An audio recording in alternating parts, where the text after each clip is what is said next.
Всем привет! Да, снова реакция, представляете? Ну да, вот люди начали подписываться на Бусти, а вы, как говорится, берите с них пример. Спасибо Денчику за то, что заказал реакцию, за то, что подписался на Бусти. Подписки хардкорщик, мой Бусти есть в описании. Пожалуйста, заглядывайте, там куча классного интересного контента. Мне заказали сегодня двойную реакцию, потому что там мне еще Ну, короче, с ним еще договорились насчет игры, то, что, типа, он мне еще купит. А я как бы взамен вот это вот. А я такой, спасибо большое, я так рад, и спасибо. Мы с ним друг с другом, короче, пожали свои лапки, потому что у нас же лапки. Вот, и у нас сегодня обзор первой главы Deltarune Chapter Rewritten. Я, короче, не играю. На самом деле, я не очень увлекаюсь модами по Deltarune, по Undertale. Только вот Undertale Yellow я смотрел, и все. Все остальное, как бы, ну, не очень, как бы, заглядывал. А вроде, как бы, много, как бы, есть и модов, и всего остального, как бы, всяких комиксов, наверное, еще не знаю, с альтернативными концовками. Ну, в общем, как-то так. Как-то так. Вот это вот он мне заказал, двойную реакцию, каждый идет по 15 минут, в сумме 30 минут, как раз таки реакция до 40 минут. Все сказал, молодец. Еще раз тебе спасибо. А вы берите с него пример. Ссылочки все в описании. Погнали. За 9 лет существования Undertale Фантом придумал кучу альтернативных концовок для него. Сначала это были просто иные события самого Undertale, но потом люди решили пойти дальше и создали альтернативные вселенные. Здесь вы, наверное, сможете найти абсолютно все, а если нет, то сможете создать свою обу, по которой наверняка сделают фоногру с битвой с Сансом. Одной из самых известных обу по Undertale является Underswap, где некоторые персонажи поменялись ролями. Обычно эти персонажи довольно близки друг к другу в оригинале, как, например, Санс и Папайрус. И вот спустя 3 года выходит новая игра Тоби Фокса Deltarune, которую тоже затронули фанаты со своими альтернативными вселенными. И забавно, что одна из самых лучших... скоро тоже будем проходить Deltarune как раз таки. Благодаря Денчику на Boost. Подписывайтесь. Как по мне, АУ является аналогом Underswap. Deltarune Chapter Rewritten. Альтернативная вселенная Deltarune, в которой поменялись ролями темные между главами, а также иногда эти темные поменялись ролями и со светлыми. Но и светлые тоже между собой размешались. Имена некоторых персонажей также изменились, дабы подходить для новых темных миров. И по понятным причинам изменены только персонажи первых 2 глав. Как только выйдут новые главы, сразу же начнутся работы над ними. И тут у меня всегда появлялся вопрос. Допустим, что персонажи глав 1 и 2 поменялись между собой. То же самое произойдет и с главами 3 и 4, а также 5 и 6. Но что тогда будет в 7 главе? Конечно, возможно, что сама 7 глава оригинала будет не такой, как предыдущие главы, то есть без добавления абсолютно новых персонажей и тому подобного. Ну и еще возможно, что глав будет больше. Черт его знает этого Тоби Фокса. Но поживем и видим. Сейчас расскажу вам о касте персонажей Ревритена, а также о локациях. Я буду делать это вперемешку, стараясь следовать их появлению в оригинале. Также хочу сказать, что под Deltarune Chapter Rewritten делается полноценная фанатская игра, которая будет такая же, как и оригинальный Deltarune. При Ритоне мы будем играть за Азриэля вместо Криса. В светлом мире Азриэль будет таким же, как и в оригинале, и будет носить очки. В видео я буду показывать официальные арты Discord сервера Deltarune Rewritten. И помните, как Крис вырывал душу из своего тела и потом жутко смотрел на нас? На этом арте можно заметить, как Азриэль кукурузит такое лицо. И смею предположить, что он будет так делать в те же моменты, что и Крис. Вырвет душу из своего тела, закосплеит Чару и скажет... И да, он именно скажет это, потому что в этой АУ игровой персонаж умеет говорить. Хоть и довольно редко, но Азриэль будет разговаривать. В темном мире Азриэль будет выглядеть как бог гиперсмерти. Вместе с Азриэлем в темный мир попадет Ноэль, которая, как вы уже поняли, меняется ролями со Сьюзи. И, наверное, дизайн Ноэль мой любимый во всем чатере Ритоне, особенно ее дизайн в темном мире. Ноэль немного застенчивая и одинокая монстр-олень. Она склонна к паническим атакам. Ноэлька вообще классная. Оленька. Элька. Получает ледяную магию, когда нервничает. Так же, как и Сьюзи, она подружится с Азриэлем и будет открываться после 1 главы. Скорее всего, в начале 1 главы, подобно Сьюзи, она не будет ходить играть в эти тупые игры, а просто хочет пойти домой. Про ее ледяные панические атаки мы еще поговорим, а пока перейдем к Чартису. Ты кто? Аналог Ральсея, чье имя создает из Чары и немного измененного Крис. История почти такая же, как и с анаграммой Ральсея Азриэль. Он королевский смотритель поляны, и каким бы он агрессивным ни был, он действительно заботится об Азриэле и Ноэль, ну и о ком-то еще, если щадить их. И да, по сути, вот это вот жуткое вообще, вот это вот я вижу, это ни хрена себе Чарикс, бля. Ой. вашего удобства буду использовать местоимение «он» ему. И еще на вопрос, как правильно произносить его имя, создатели ответили, Ролзей что им был все равно. милым. Правда, потом написали Каркис, что звучит, если честно, ужасно, так что я буду называть его Чаркисом. Просматривая арты и фотожиз Ютуба, хочу сказать, что мне очень нравится этот персонаж. Начиная с его дизайна, заканчивая своим пассивно-агрессивным характером. Это же буквально чара. Как он может мне не нравиться? К тому же моментами он мне очень сильно напоминает Сифрина из In Stars in Time, что тоже является одним из моих любимых персонажей. Но вот есть между ними что-то общее. В первой главе, подобно Ролисею, Чаркис будет скрывать свое лицо под своей шляпой и также будет вооружен серпом. А во второй главе будет ходить без шляпы и будет явно видно его Ой, хоть сходство с бы Чарой. он обратно Чаркис шляпу спокойно свою себе жил в одел, своем а? саду в одиночестве. Его сад был ему убежищем, которым он гордился и мог быть самим собой, и никому ничего не доказывая. Тот самый тип людей, которым друзья особо не нужны. Но после встречи с Азриэлем и Нейл и кучей других Даркнеров, он понял, что раньше не был Типичный таким это. счастливым, как он думал. Блин, как это называется? Типичный гриппер? Нет. Короче, ему бычаком туда поставить, да, и в доту играть. Ладно, нет, он добренький, нет. Он будет, короче, в веселую ферму играть. Цель Чаркиса – власть. Лучший способ спасти этот мир – это силой. Даже если это значит, что нужно одолеть тех, кто стоит на пути. Азриэль Да в Чаркисе ладно. видит своего брата. Воспоминания о храбром и могущественном герое, который хотел Да ладно. Силой. Хотя тут все поменялось как бы. Но изначально вроде Ролзей такой говорил, типа, я выберу тот путь, который и выберешь ты, либо всех бить, либо всех любить. Бить, любить, ну, как бы. Почти одно и то же, только в одном есть Лю, в другом нет Лю. бы стать сам Азриэль. Чаркис предлагает Азриэлю и Нейле отправиться в приключения, но Нейль отказывается. Вспоминаем ее слова про тупые игры и пойти домой. Из-за этого отказа их отношения начинаются с трудом. Начали не понимать друг друга после панической атаки Нейль. Подождите еще немного, я скоро расскажу об этом. Чаркис учится приспосабливаться к своим друзьям и не навязывать им Давай. свою историю. И хоть Чаркис любит одиночество, он вполне не против компании Азриэля и выбрал бы остаться наедине именно с ним. Возможно, это потому, что сам Азриэль не особо любит говорить и не будет нарушать тишину его сада. Чаркис будет за жестокое приключение, но при этом будет слушать своего лидера, если тот скажет щадить. Он потенциален на принесение так и много добра, так и много зла. Понятно. Также учится играть на пианино, чтобы его цветы росли лучше. Чаркис долгое время был один в домашнем огороде. Между главами они будут украшать и расширять свой сад, добавляя в него фонтаны, летние кафе, отдельные его части, посвященные вечеринкам, Это и есть, заснеженный да, сосновый и лес в для оригинале Нейль было. и радужное цветочное поле для Азриэля. Легенда, которую рассказывает Ролзей, заменяется на сказку. Кстати, по сути, да, реально. Даже в обычном Дельтаруне, да, типа, уничтожаются вот эти вот фонтаны, да, которые делает Крис. Получается, все переезжают в мир, ну, точнее, в сад Ролзея, да? Его замок. И прикиньте, да, он просто хочет власти, короче. Такой добренький, типа. Я всех приманю к себе, типа, чтобы со всеми дружить и обниматься, ну. Не знаю, им внимания, что ли, не хватает. Короче, я не знаю, если ты... Просто я что-то видел где-то такую теорию, то, что Ролзей это, короче, темная лошадка, которая потом в конце, типа, соберет всю силу вот этих вот обитателей, которые переехали к нему, и в конце, короче, станет боссом. Что-то такое. Это видел. Ладно. Тут это отсылка на Undertale. Суть одна и Не та знаю, я не хочу, чтобы он становился злодеем, но он такой, ну я его так обожаю, блин. же, но есть некоторые довольно серьезные различия. Он у меня на аватарке стоит, если что. Аккаунте, на котором я смотрю. Не реакции, как бы. Просто для себя. Давным-давно в тенях раздалась сказка. Это была сказка о надеждах и мечтаниях. Это была сказка о свете и тьмы. Это потерянная сказка о Дельтаруне. С самого начала Дельта свет и Соня. тьма существовали в равновесии, принося баланс в наш мир. Но однажды этот баланс был повергнут в хаос, и 3 героя пали вместе с ним. Как только мир рухнул, из его пепла появился новый. И родилась новая сказка.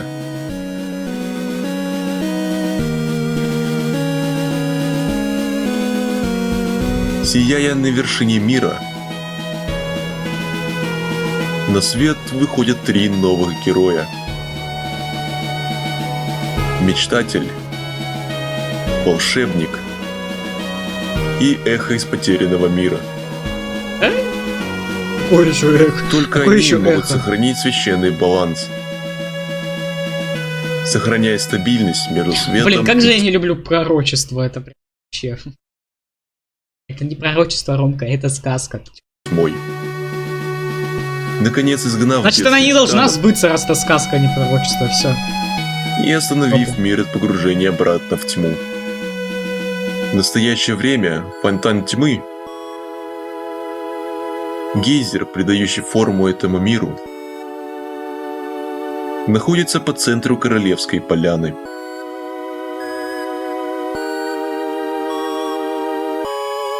Но недавно на горизонте появилась новая угроза. Ну вот да, новый фонтан, то есть, а почему бы и нет? Там же все типа живут, типа, это же по сути мы, это вот, как это и так, как и с королевой было, по-моему, так и с отцом Санса вроде. Ой, не Санса. Короче, я не помню, как этого парня звали смешного тоже. Который постоянно шутил, там на байке гонял. Звали, ну короче, по сути же Ралзей, получается, это типа, не хочет, чтобы появлялись новые фонтаны. Он хочет здесь быть один, быть главным, да, по сути. И всех переманивает к себе.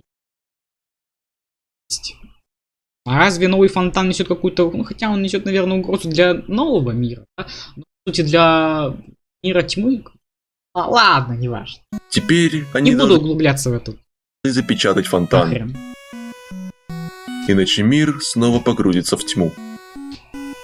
Не. Теперь, когда вы знаете Ралзей, сказку, можно няшка, немного ее всё, нельзя разобрать. его В сказке сказано, что какой-то мир рухнул, и 3 героя пали вместе с ним. И скорее всего тут говорится о мире оригинале Дельтаруны, а те 3 героя это Крис, Юзи и Ральсей. Этим хаосом скорее всего является Рев, который послужил началом нового бедствия, которое может разрушить мир Дельтаруна еще сильнее. Это заставило кого-то пересоздать мир с некоторыми изменениями. Азрель, брат оригинального героя, который хочет спасти его, и должен теперь следовать его следам. Нейл и Сьюзи поменялись ролями, и Сьюзи стала связана с титанами, как раньше Нейл с ангелами. И Чаркис, что стал отголоском бывшего принца тьмы. По сути, можно сказать, что Чаптер Ритон является сиквелом Дельтаруна, если в нем герои не смогут спасти мир.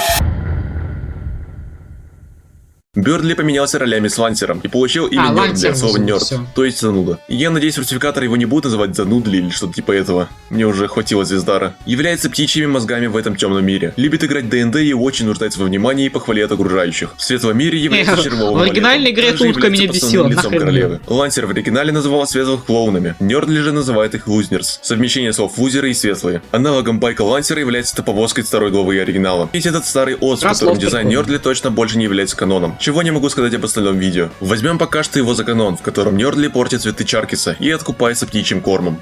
Нёрдли в будущем подружится с Нейл, и тут скорее всего будет все то же самое, что и с Лансером и Сьюзи. Дизайном он похож на королеву, которая является его матерью. Поле надежд и В мечтаний смысле меняется на королеву? болото. Он же... В смысле мать, погоди, королева, она из второй главы. Да ведь? Да, все правильно.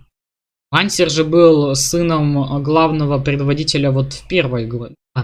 Воспоминаний. Нам И всё музыкальным расскажут. сопровождением похоже на Кибермир. Музыка в битвах тоже изменилась, и теперь называется Ice Show. Поменяли Также местами же, дайте покинем. показали 3 Даркнеров, которые будут на нас нападать. На самом деле, в самом первом энкаунтере должен атаковать только этот монстр. Тут их 3 только для того, чтобы показать нам их. В болоте будет также находиться мастерская Гловиера, местный аналог Шоума. Дельтаруне это тот самый хакер. С Гловиером можно поговорить, и нас интересуют последние 2 варианта. Он называл королеву не такой плохой и сказал, что она хочет лучшего для ее народа. Однако ее народ все равно не в восторге от нее сейчас. После прихода странного рыцаря королева изменилась и заперла всех тех, кто не был согласным с ней. Мол, это ее предназначение править этим миром и даже расширить его. Простите, звонок был. Сейчас, после прихода Так, погоди. править этим миром и даже расширить его. И мол, на это указал тот самый рыцарь. Когда Гловер спросил у Всё нее об этом, она записывается, да, сказала, что отлично. делает это ради них. Звук Но он есть. все равно не согласен с ее методами. Мы также можем спросить его про рельсы, и он сразу понимает, что мы говорим о Скамптоне, который находится в замке королевы. Гловер сказал, что давно сконструировал штуковину, Скамптоне. которая способна запереть Скамптона, но он был слишком труслив, чтобы использовать ее, поэтому отдал ее нам. Также в оригинале возле лавки Шоума были эти ребята, что учили нас механикам игры. В Реритоне они стали ацетонами. 4 ацетонов являются гастролирующей группой из исполнителей. И похоже, что Скамптон раньше тоже был с ними, но добился успеха и оставил их, от чего те были возмущены. В светлом мире являются тузами Черви, Пики, Треф и Буби. Теперь помните эту шашку в Дельтаруне? И помните Task Manager? Они поменялись ролями, и в первой главе вместо той шашки будет Task Manager. Сказать больше нечего. Теперь пришло время поговорить про ту самую паническую атаку Нейль. Как было сказано, Нейль склонна к паничкам, и когда нервничает, испускает ледяную магию. И в сцене, которая является альтернативной сценой Лансера против Сьюди, происходит это. Подобно Лансеру, Нёрдли просит держать их в клетках. Как только он замечает Нейль, он начинает говорить, что они не могут быть друзьями, и что он должен подчиниться, так как является принцем. Говорит, что они не понравятся его матери, и что они должны быть мертвы.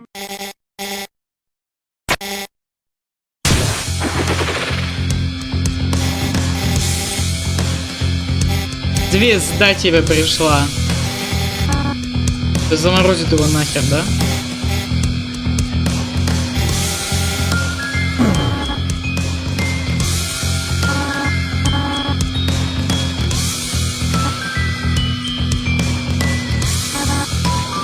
У меня эти дни, понимаешь? У меня сегодня плохое настроение. Ну да, это прям та самая сцена из второй главы. Мне нравится эта сцена. Она и показывает характер персонажей и повторяет сцену с Юди с Лансером, ну и конечно же ссылается на Сноугрейв. Нёрдли сначала говорит, что мол не может быть друзьями с ними, но как только Нейля хватает паника, тот сразу начинает переживать за нее. Очень подходит для Бёрдли. Погуляв по замку королевы, мы наткнемся на магазин, в котором сидел Рулс в оригинале. При Ритоне Рулс поменялся местами с Вотчем, торговцем из второй главы. Он говорит, что королева попросила его помочь украсить ее замок, и с тех пор он не выходил из него, кроме своего дня рождения. И ему тут явно не нравится, и он просит спасти его. Он говорит, что тут работать очень плохо, и что его не кормят, поэтому в его магазине мало предметов. Еще он переживает за Нёрдли и ждет, когда он вернется, ибо Нёрдли попросил его нарисовать королевский портрет. После Брач дает нам скетч портрета. Он также рассказал нам о революции против королевы. Три барда пришли вместе с кучей Даркнеров в королеве, но ничего не смогли сделать против королевы и рыцаря. Тогда королева сказала Бачу запереть их и отсечь головы, чего Брач делать не особо хотел. Он также сказал, что не знает рыцаря, и предложил сменить тему, ибо довольно опасно говорить о таком здесь. Пришло время поговорить о самой королеве. Она грубая, но при этом очень умная. Но несмотря на свой ум, она не способна решать свои проблемы. Хочет лучшего для своего народа, но для достижения цели уничтожить светлых. В светлом мире королева является червовой дамой. Кстати, в ее дизайне заметил кое-что интересное. Ее старый дизайн больше похож на оригинальную королеву, в то время как ее новый дизайн больше похож на старый дизайн Нёрдли. То есть можно сказать, что они просто поменялись дизайнами. Скамптон. Думаю, теперь пришло время того персонажа, которого вы ждали больше всего. Чаптер Ритон поставил Спамптона на место Джевила и назвал его Скамптон, от слова скэмп, негодяй. И думаю, вы посмотрели мое прошлое видео, где я затронул игру про него. Если нет, то подсказка в углу. Там я говорил, что игра больше не является каноном, и что разберем канон в отдельном видео. Ну вот мы и здесь, так что начинаем. Помните, Гловер изобрел штуку, которая должна запереть Скамптона? Он дал нам скрамблокер. И вернувшись к Скамптону, мы обманываем его, говоря, что сейчас освободим. Тут с радостью вышел из клетки, и мы получаем загруженный скрамблокер. Теперь этот тип будет у нас в кармане. И это одна из причин, почему та фан-игра не является каноном. В той игре мы освобождали Скамптона так же, как и Джевила. Искали части хрома-ключа и в итоге сами же нашли его клетку. Тут же мы, подобно второй главе, загрузили его скрамблокер и по сути должны были забыть про него. Но не успев выйти из подвала, он каким-то образом выбирается оттуда. И вот еще одна из тех причин, почему мне нравится новая катсцена, это вот этот момент.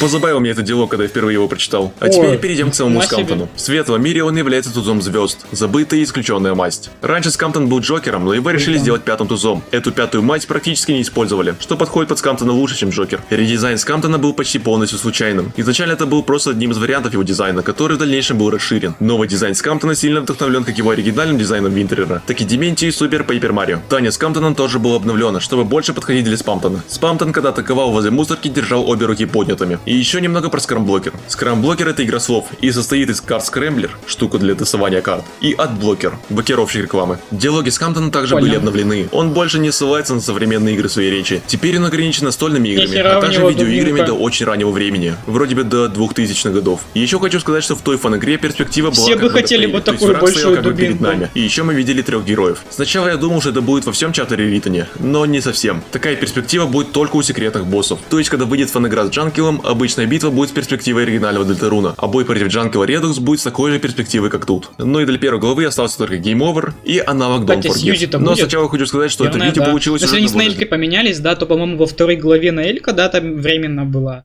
этим дополнительным юнитом. Так что, наверное, длинным. А я рассказал только о первой главе. Цветочек. Поэтому думаю, что сейчас мы пока что на этом остановимся. А в следующем видео уже разберем вторую главу. Если она уже вышла, то ссылка будет в описании или в углу сверху. Как бы теперь же можно переходить к аналогу Don't Forget. Сейчас тоже будем смотреть вторую. А, погоди, чё? Песенка.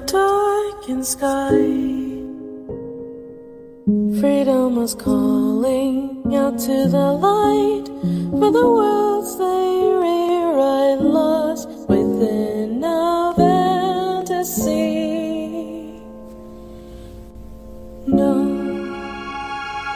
that I'll be by your side through the dark of night, lost together. Сегодня, получается, да, и музычку свою сделали. Ну, красавчики, да, создатели мод.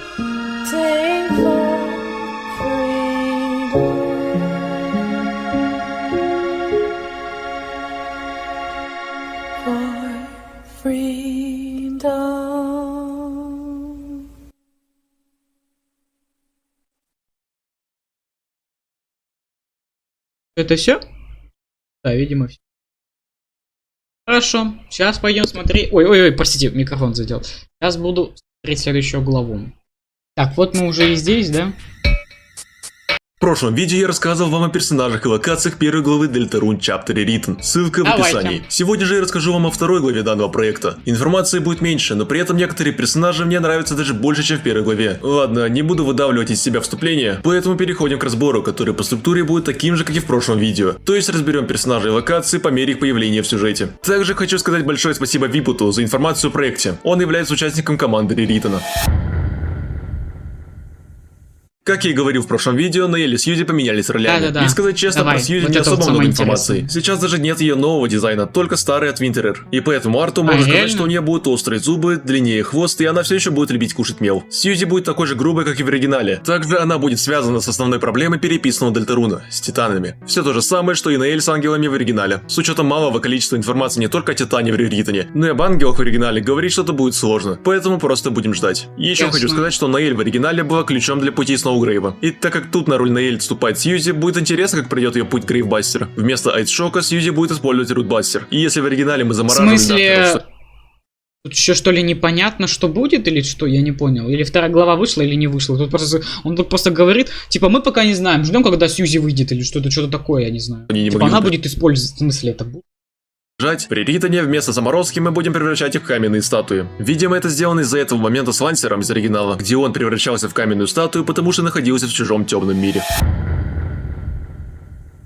Непонятно. Пришло время одному из лучших персонажей чата. Ай, блин, это просто это лицо. Вы видели это лицо? Я не хочу его видеть, просто мне безумно страшно. Пришло время внимания на их имена. По сути, на английском король и королева пишутся вот так. В Реритоне же они немного изменили имена. И королеву зовут Queen, а короля Кинг. Просто поменяли местами первую букву. На русском такое не сработает, ибо что у короля, что у королевы первая буква одинаковая. Но сами участники команды предпочитают переводить их как царя и царицу. Поэтому теперь буду называть короля царем. Царь довольно тупой и всегда имеет комично плохие намерения, которые еще и постоянно рушатся. В светлом мире является старым компьютером. В своей речи использует юмор дедов с Фейсбука. Он живет в гигантском казино, которое называется Хронос Казино, и является огромной башней. Его казино — это идеальное место для его любимого времяпрепровождения — азартные игры. Это, кстати, еще одна деталь, за которые он мне очень нравится. И помните, как королева пила зеленую кислоту и кидалась бокалами? Вместо этого царь будет курить. Царь был вдохновлен Эгманом и Лорд Хейтером, и по сути является типичным мультяшным злодеем. Реально? Он предает окружающих и считает их тупыми, из-за чего и хочет показать истинную силу и повелителя всего. И, кстати, блин, я говорил про перспективу боев. Я недавно смотрел реакцию одного человека на тут это. Привет там по планетам, блин. Так прикольно, так на самом деле такой ржачный мультик. У секретных боссов. И кто-то написал, что такая перспектива будет и у главных боссов глав тоже. Но вот доказательство, что это не так.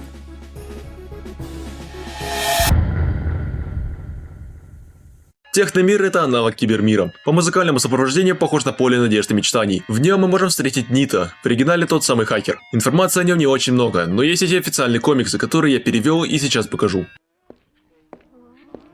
Yeah. TOS? Yeah, I know. Yes, I will let him know. Классный котяра. Okay.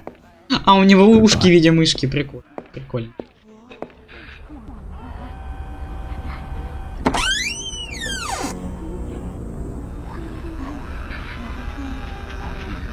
Jungle? That Yo. noise hasn't stopped playing all day now. Этот шум не прекращается весь день. А, это босс помянутый, да? Oh, of course.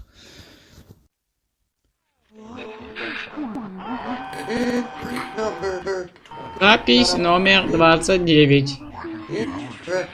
Интересно. В рамках этого нового эксперимента среди умов тех одаренных немногих сильнейшие начали замечать, их умы приоткрыли завесу. Пытаюсь типа красиво почитать. Приоткрыли завесу.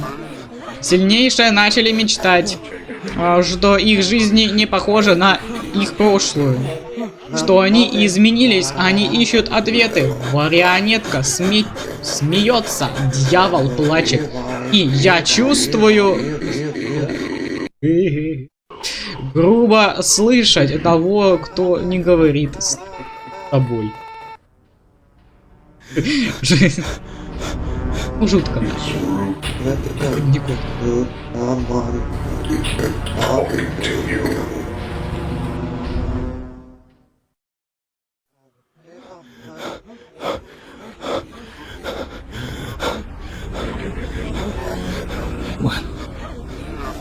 What the Что, hell черт is возьми, he он услышал? listening to? What are you doing? Чё ты сделаешь? No. Нет, нет, нет, нет, нет, нет, нет! Ой-ой. Бедная бабуська. А, не бабуська, кот. Теперь придется бабуське усмирять его. Иди, дура!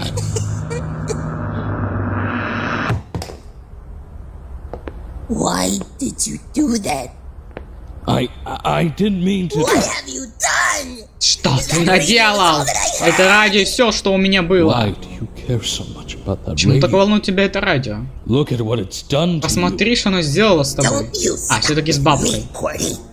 You broke the radio because you were jealous. Jealous of what I Ты had. завидовал тому, что я добился. А, это не бабка. Never believed I could make it in the first place. Никогда не You're верил. just like everyone else. Понятно. No, it's not like that.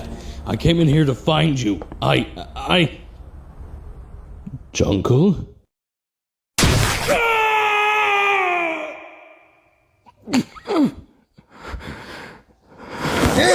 Jungle! Stop! Его кровь в виде кода.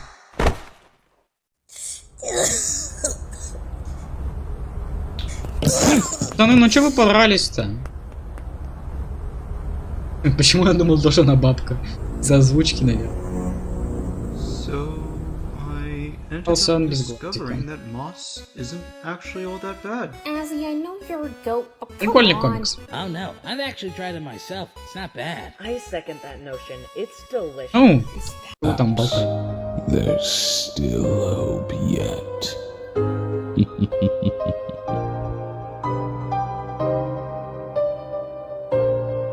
Кстати, скоро на канале жесткая озвучка выйдет озвучка этих комиксов. Это те ребята, что озвучили персонажей для моего псевдоигры фильма по желтухе. Ссылка на них в описании. Про Джанкела поговорим в конце видео, поэтому сейчас затронем только Нита. По сути, его зовут Кверти, или же Ицукен на русском. Про его связь с Джанкелом пока что сказать не могу, но видимо после этой сцены он решил залечь на дно и даже сменил имя на Нита, что отсылает на режим инкогнито. Скорее всего, такую же роль, как и Шоуман, играть не будет, ибо одна из частей ключа уже есть у Джанкела. Помимо Техномира есть музыка для локации Алый город, который будет использовать мотив Алого леса из оригинала.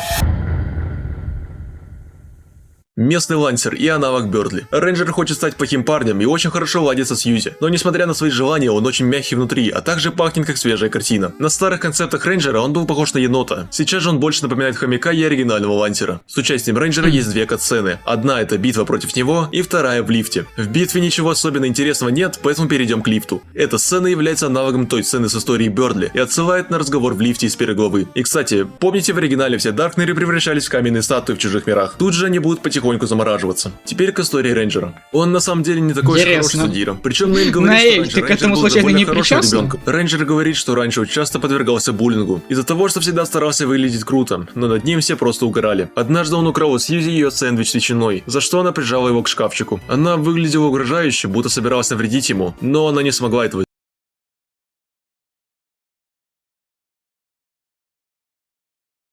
шкафчику. Она выглядела угрожающе, будто собиралась навредить ему, но она не смогла этого сделать. Вместо этого она сказала, чтобы Рейнджер всегда был рядом с ней, и тогда все будет хорошо. С тех пор они стали лучшими друзьями. И когда они попали в этот темный мир, Рейнджер решил показать Сьюзи всю свою крутость. Блин, я походу мол, труды сбил, Сьюзи не прошли зря. Но царь воспользовался им, и теперь из-за него Сьюзи страдает. По сути... Яха.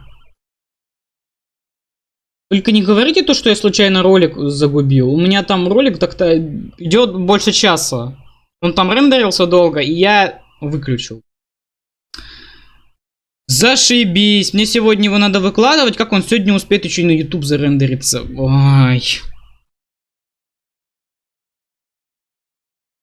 Бесите все, блин. Простите. Это не вам. Или нет? И нормально.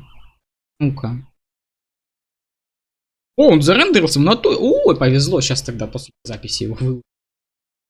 Отлично. Все, что хотел Рейнджер, так, это ладно. произвести Это впечатление на Сьюзи. Ну и после подбадривания Нейль Нёртли, Рейнджер решил стать занудами, как они. Аналог к тому, что Бёрдли решил стать глупым, как Сьюзи и Лансер. Итак, пришло время пока что лучшей локации Риридена. Хронос Казино Царя. Начнем пока что с музыкального сопровождения, которое использует музыку апреля 2012. Многие из вас, мне кажется, даже не слышали этой музыки, но в Замке Короля в оригинале в этой комнате будет играть эта музыка. И блин, во-первых, эта музыка шикарна. Во-вторых, давайте я просто прочитаю пару комментариев под этой музыкой. Азриэль выглядит так, будто собирается поставить на кон свой дом. Азриэль только что вспомнил, что 99,99% игроков бросают игру прямо перед тем, как сорвать большой куш. Чаркис пытается спасти задницу Азриэля от азартных игр. Но блин, он реально выглядит так, как будто бы собирается гэмблить. Так, ладно, скоро царь должен уведомить нас о...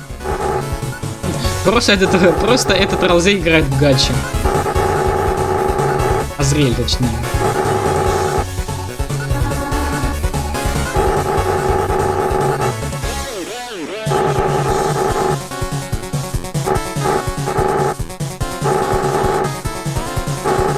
Я бы хотел представить мое самое замечательное имущество.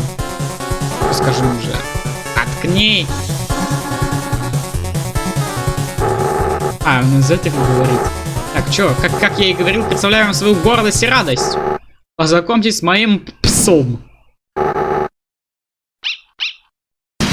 Как же я обожаю этого персонажа. И да, это Габит, аналог таск-менеджера. В светлом мире является либо мегабайтом, либо гигабайтом. Тут же он выполняет функцию собачьего компаньона царя. Когда М-бит злится, он накапливает данные в виде гнева и растет. Дабы уменьшить его, нужно будет его успокоить. Следующей активностью в казино является аналог поездки на лебеде из оригинала. Там мы плыли в бассейне кислоты. Тут же мы будем летать через смог. В этой сцене Азриэль и Чаркис, дабы скрыть от охраны, катаются на дирижабле возле башни царя. И во время полета они пролетают через толстый слой смога. По пути они собирают кальций и сражаются с вовсе не бесполетным братчем. И, кстати, насчет торговца. Тут же есть аналог сводча, которым является Rules, или же Terms. На русском его имя будет звучать как «условий о служи», но, пожалуй, буду просто называть его Terms. Он менеджер и главный бармен поисковой строки. Он показывает правила казино, но никто его не слушает. Он очень предан царю, но тому абсолютно все равно. Так как он торговец, с ним тоже можно будет поговорить. Нас интересует вариант секрет. Terms говорит, что управляет секретной организацией, которую называют Top Organization Secret. И похоже, что в ТОС не особо много участников, но зато есть дух. По сути, он просто ходит по казино и наблюдает, чтобы все было хорошо.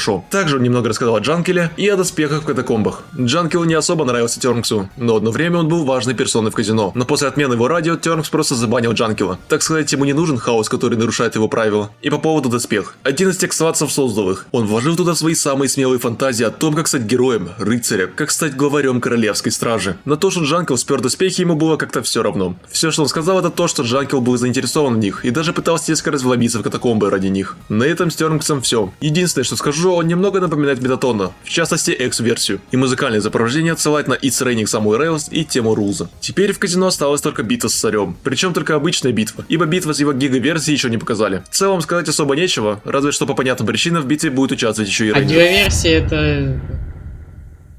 А, И еще один персонаж, Роботин. которого вы ждали. Доброе утро, мир! Спасибо, что подключились!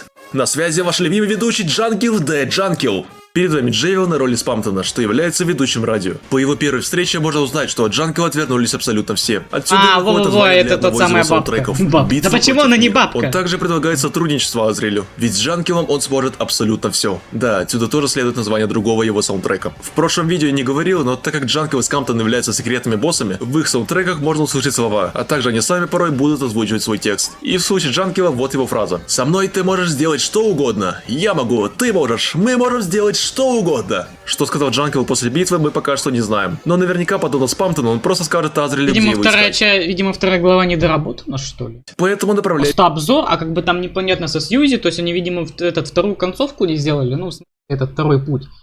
А через геноцид. Я так понимаю, что и походу вот этот вот бой не сделали, да, финальный с большим этим.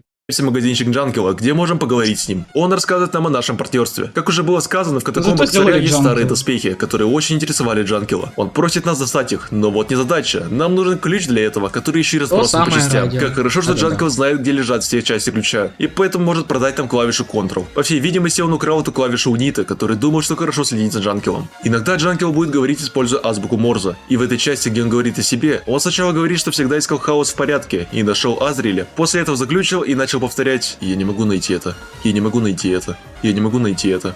Также он сказал, что давно не слышал что-либо о рыцаре, и подобно Спамптону говорил, что им никто не нужен. Ну и после последовала эта фраза: «Я знаю, ты слышишь нас. Пожалуйста, вернись».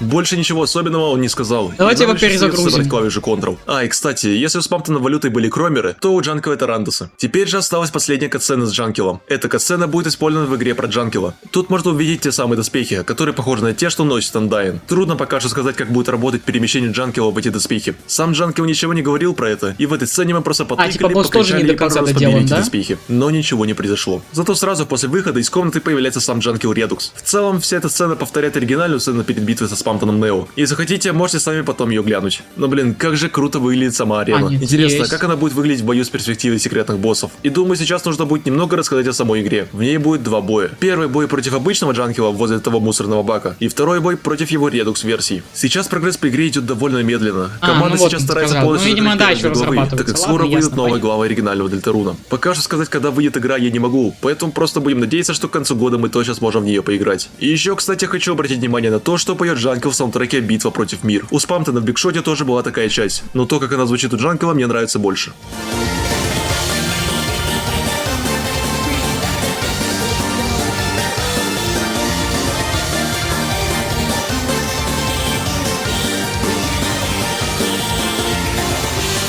На этом пока что все. Вроде как я разобрал всех персонажей и все локации, которые нам доступны на момент выхода видео. Хочу снова выразить огромную благодарность участникам. Ладно, понятненько. Вы тоже, да, не забывайте подписываться на этот канал, ставить лайки, подписываться на Бусти, на Тележеньку, на Твич. У меня все вот это вот я сделал в описании.